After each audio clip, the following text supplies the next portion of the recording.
Hello everyone, welcome back to this channel microeconomics का। आज के क्लास में इक्विलिब्रियम ऑफ द मोनोपोली इस चैप्टर्स के थ्रू हम लोग देखेंगे कि comparison between perfect competitions and monopoly market. So let's begin. In both of the market only one product is sold which has no close substitute.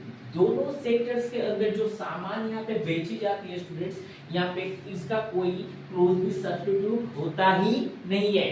Next, both of the market is the assume that there is a large number of buyers and no buyers has to the power of the influence of the price. Students, markets में monopoly markets और जो perfect competitions markets होते हैं, यहाँ पे बहुत सारे buyers यहाँ पे होते हैं क्योंकि ये दोनों मार्केट से ही बहुत सारे परचेस करने होते हैं कुछ बायर्स को।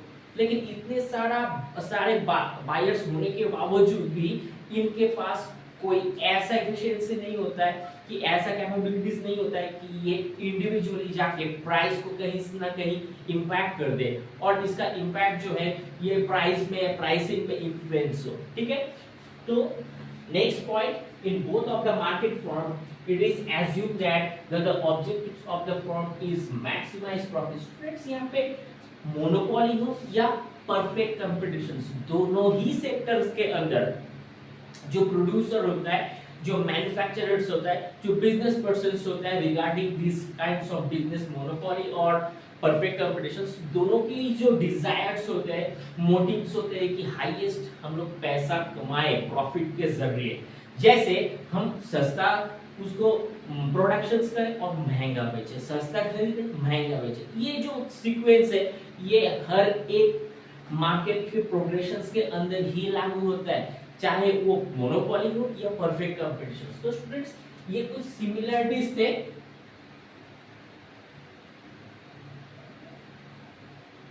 जो इन दोनों में पाया जाता है। अब आते हैं यहाँ पे जो imperfectly competitive market, price is equal to the MC in the equilibrium situations, but in the monopoly price is always greater to the MC, यानी marginal cost. In monopoly competitive market के अंदर price is equal to the MC। Monopoly market के अंदर obviously अब price equal to marginal cost equal ही इसको होना ही होगा। इन इक्विलिब्रियम सिचुएशंस, अगर इनका सिचुएशंस इक्विलिब्रियम की प्रोस्पेक्ट से हम लोग देखें तो price, but in monopoly price is always greater than the MC।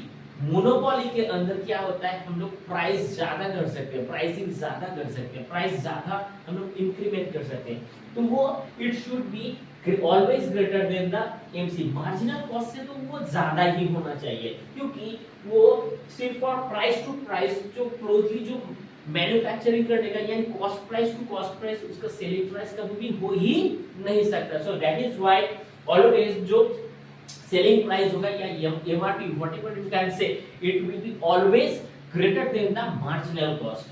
Next, in perfectly competitive market the MC curve of the firm must be upward rising at the equilibrium point, but monopoly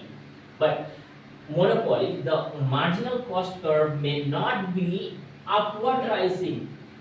So what required, it is the MC curve is must intersect the MR curve from the below.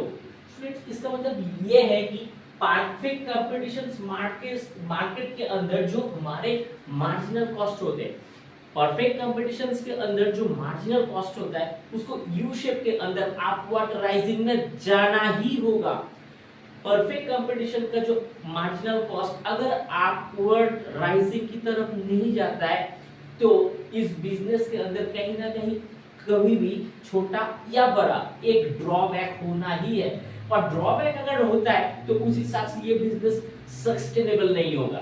ठीक है, लेकिन जो monopoly markets होगा ये जरूरी नहीं है कि ये जो मार्जिनल कॉस्ट कर्व ये यू शेप करके जस्ट ऊपर की तरफ ही जाए, ये हॉरिजॉन्टल भी जा सकता है, इससे कोई फर्क नहीं पड़ता है कि ये यू शेप में अपवर्ड राइजिंग की तरफ गया या हॉरिजॉन्टल के तरफ ये जो इसका ट्रेंड है ये गया।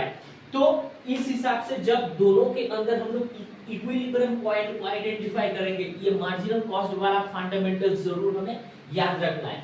लेकिन और एक चीज है, जो एमसी कर्व होगा यहाँ पे, what is required, it is the MC curve must intersect marginal revenue curve from the below. तो स्टूडेंट्स चलिए इसको हम लोग देखते हैं। ये हमारे जो कर्व है, ये जो हॉरिजॉन्टल है, ये क्वांटिटी ऑफ आउटपुट, और ये हमारे प्राइस है वर्टिकल लाइन। तो स्टूडेंट्स ये जो लाइन है ना, ये हमारे पास AR हो गया, यानी एवरेज रेवेन्यू, और ये जो है ये हमारे पास MR यानी मार्जिनल रेवेन्यू। ठीक है, तो स्टूडेंट्स ये जो है ना, ये हमारा MC यानी मार्जिनल कॉस्ट। स्टूडेंट ये हमारे मार्जिनल कॉस्ट है। अच्छा, आप एक चीज देखो, यहाँ पे जो पॉइंट्स है ना, ये हो गया कॉस्ट प्राइस, यानी हम लोग लिखेंगे ये टोटल कॉस्ट, मतलब इस सामान को प्रोड्यूस करने के लिए हमारे टोटल कॉस्ट, ये जो पोर्शन है ये, और इसके बाद जाके ये जो लाइंस है कॉरेस्पॉन्डिंग लाइन, ये हमारे प्रॉफिट हुआ। ठीक है, तो इसको आप यहाँ पे देखो, अगर इंटरसेक्ट करो, इसको अगर आप इंटरसेक्ट करो तो यहाँ पे आपको दिखाई देगा, ये जो लाइन है, ये लाइन जस्ट मार्जिनल रेवेन्यू के नीचे से ये इसको इंटरसेक्ट करते हुए आपको दिखाई देगा। ये मोनोपोली मार्केट्स का एक रूल्स होता है। तो स्टूडेंट्स हम लोग यहाँ पे MR और AR इजीली हम लोग यहाँ पे लिख सकते हैं। तो स्टूडेंट्स इसका मतलब ये MR कर्व का जो बिलो पोर्शन है, इसका नीचे से ये इंटरसेक्ट करेगा। ठीक है, ओके, चलिए। Perfect competitive and monopoly both of the market try to the maximize their profit. Moreover, both of the markets can only normal profit, more the normal profit or less the normal profit.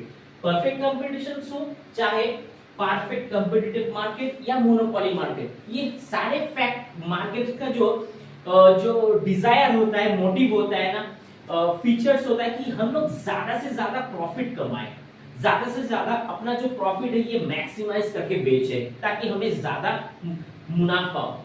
तो students ऐसा होता है, लेकिन किसी किसी समय के अंदर हमें ये भी देखने को मिलता है कि वहां पे नॉर्मल प्रॉफिट मिलता है, मोर देन नॉर्मल प्रॉफिट, जिसको हम लोग अबव एवरेज रिटर्न बोलते हैं, जो आपको मोनोपोली के कॉन्टेक्स्ट में दिखाई देगा। लेकिन नॉर्मल प्रॉफिट आपको परफेक्ट कंपटीशंस के अंदर दिखाई देगा, क्योंकि यहाँ पे कंपटीशंस बहुत ज्यादा होता है। सो आप उतना ज्यादा आपका प्राइस का, प्रोडक्ट का प्राइस ज्यादा इंक्रीमेंट नहीं कर सकते हो। तो अगर करते हो तो आप दूसरे कंपटीशन से पीछे रह जाओगे।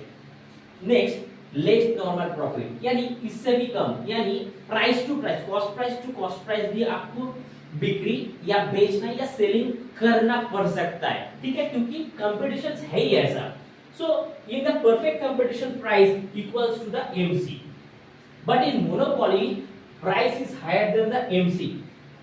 तो यहाँ पे in perfect competitions price equal to the perfect competitions के अंदर प्राइस इक्वल टू यहाँ पे MC होना ही होगा, but monopoly price is the higher than the MC। तो मोनोपोली में प्राइस क्या होगा, मार्जिनल कॉस्ट से ज्यादा होगा।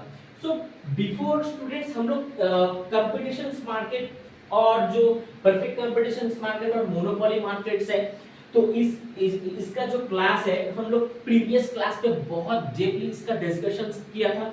तो आपको हर एक जो पॉइंट इस क्लास में भी हम लोग डिस्कशंस कर रहे हैं, तो उसका कुछ जो मेन कुछ पॉइंट्स होगा, तो वो आप डिस्क्रिप्शन में जाओ, प्लेलिस्ट में सारे वो क्लास अवेलेबल है, आप उसको देख लो, ताकि उस क्लास के साथ इस क्लास को भी आप रिलेट कर पाओ। तो स्टूडेंट्स यहाँ पे, but monopoly price is higher than the MC, monopoly price marginal cost से ज्यादा होगा, जरूर होगा, क्योंकि कभी कॉस्ट टू कॉस्ट मोनोपोली के अंदर सामान नहीं बिकेगा, वो उससे ज्यादा ही बिकेगा, क्योंकि उनके पास प्राइसिंग पावर जरूर होता है। So in perfect competitions the firm is price taker, perfect competitions के अंदर ये जो फर्म होगा ये प्राइस टेकर होगा, क्योंकि किसी एक सामान का अगर वैल्यू यहाँ पे 10 रुपीस है, यानी मार्केट में इसको इसका फेयर वैल्यू 10 रुपीज है। ये परफेक्ट कंपटीशन मार्केट के अंदर है। तो आप अगर कस्टमर आता है उसको खरीदने के लिए, तो आप 11 रुपए कमाने के लिए उसके साथ ज्यादा बार्गेनिंग नहीं करोगे, आपको वो प्राइस टू प्राइस में बेचना ही होगा, फेयर प्राइस में। अदरवाइज मार्केट में कंपटीशन ज्यादा होगा तो किसी उसी प्रोडक्ट बेचने वाला कोई और एक दुकानदार 9 रुपए में उस कस्टमर को वो सामान बेच देगा और लॉन्ग टर्म तक वो अपना कस्टमर आपका कस्टमर को अपने फेवर में कर लेगा। सो दैट इज व्हाई ये प्राइस जो टेकर होता है इसको आपको बहुत सोच समझ के यहाँ पे जो परफेक्ट कंपटीशन है इसमें प्ले करना है। Next, but in monopoly for इस प्राइस मेकर, मोनोपोली के अंदर एक प्राइस का जो यूनिकनेस है इसके थ्रू इनके हाथों में बहुत ज्यादा प्राइसिंग पावर होता है और ये अपना प्रोडक्ट को इजीली अपना प्राइस के हिसाब से बेच सकता है, क्योंकि इनको मालूम है इनका कोई क्लोज सब्स्टिट्यूट या कंपटीशन बिल्कुल नहीं है। आप इसका स्क्रीनशॉट ले लो।